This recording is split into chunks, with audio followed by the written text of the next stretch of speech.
Perilaku kamu soal uang lebih penting daripada seberapa banyak informasi yang kamu tahu soal mengelola keuangan. Halo semuanya, nama saya Michael. Selamat datang di channel saya, Sikutu Buku. Kali ini saya akan bahas buku Psychology of Money karya Morgan Housel.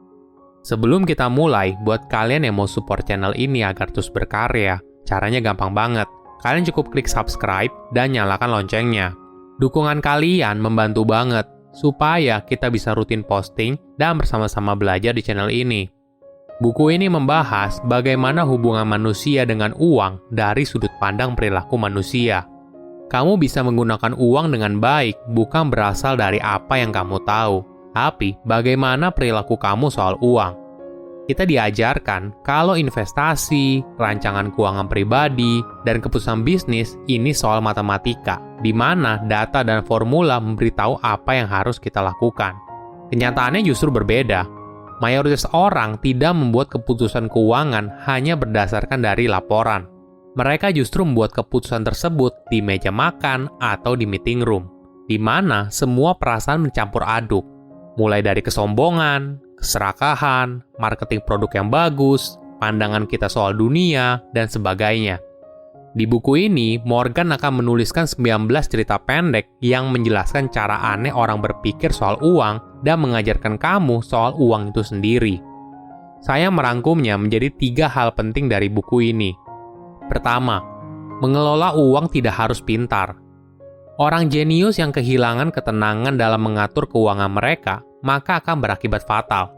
Hal sebaliknya, orang biasa yang tidak punya latar belakang keuangan bisa menjadi kaya apabila dia punya karakter perilaku tertentu soal uang.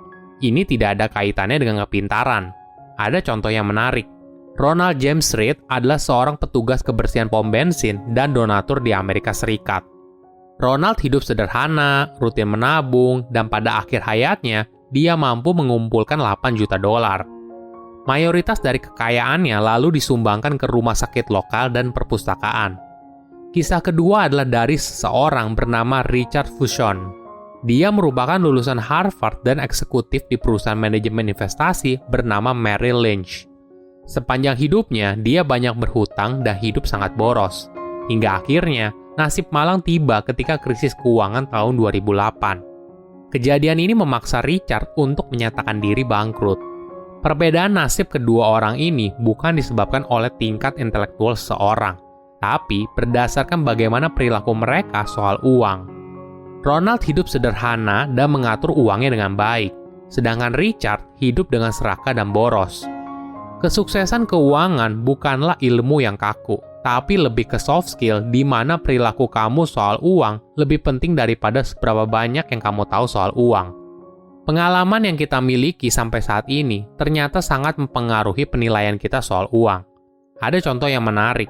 Orang yang lahir pada tahun 1950-an dan 1970-an memiliki pandangan yang berbeda soal pasar saham Amerika Serikat. Bagi orang yang lahir pada tahun 1950-an, mereka merasakan sendiri betapa kecilnya hasil keuntungan dari pasar saham pada tahun 1960-an hingga 1970-an. Karena pada saat itu, secara rata-rata imbal hasilnya hanya 1 digit. Sedangkan orang yang lahir pada tahun 1970-an punya persepsi yang berbeda. Mereka melihat pasar saham dalam kondisi naik pada tahun 1980-an dan 1990-an. Inilah yang membuat orang yang lahir pada tahun 1970-an punya persepsi yang lebih positif terhadap pasar saham daripada orang yang lahir pada tahun 1950-an. Contoh ini membuktikan kalau kita tidak bisa melupakan pentingnya pengalaman pribadi seseorang dalam membuat sebuah keputusan. Kedua, fakta unik soal uang. Ada cerita yang menarik antara 2 orang penulis, Kurt Vonnegut dan Joseph Heller, yang sedang berada di sebuah pesta seorang miliarder. Kurt bilang ke Joseph kalau penghasilan miliarder itu dalam sehari lebih besar daripada seluruh pendapatan Joseph dari novel paling populernya. Joseph pun menjawab, "Betul, tapi dia punya sesuatu yang tidak mungkin dimiliki miliarder itu, yaitu rasa cukup." Kita memiliki kebiasaan untuk membandingkan diri kita dengan orang lain. Ini adalah proses yang tiada akhir dan akan selalu ada orang yang di atas kita. Ibaratnya, di atas langit masih ada langit. Yang paling penting, kita harus tahu rasanya cukup. Hal ini berarti kita menghindari perbuatan yang pada akhirnya membuat kita menyesal. Contohnya seperti kisah Bernie Madoff. Dia adalah terpidana kasus Ponzi terbesar dalam sejarah. Penipuannya berlangsung selama 17 tahun dan melibatkan ribuan investor dengan nilai investasi mencapai miliaran dolar. Ini adalah contoh kasus di mana seseorang tidak tahu rasanya cukup. Mereka membawa diri mereka sendiri ke dalam jurang celaka karena mereka serakah dan tidak tahu saatnya harus berhenti. Perlu kita pahami, banyak hal di dunia tidak sepadan dengan resikonya. Misalnya dalam mengejar kekayaan, kita justru punya resiko kehilangan reputasi, kebebasan, teman, keluarga, dan sebagainya. Fakta unik lainnya yaitu kekayaan adalah sesuatu yang kamu tidak lihat.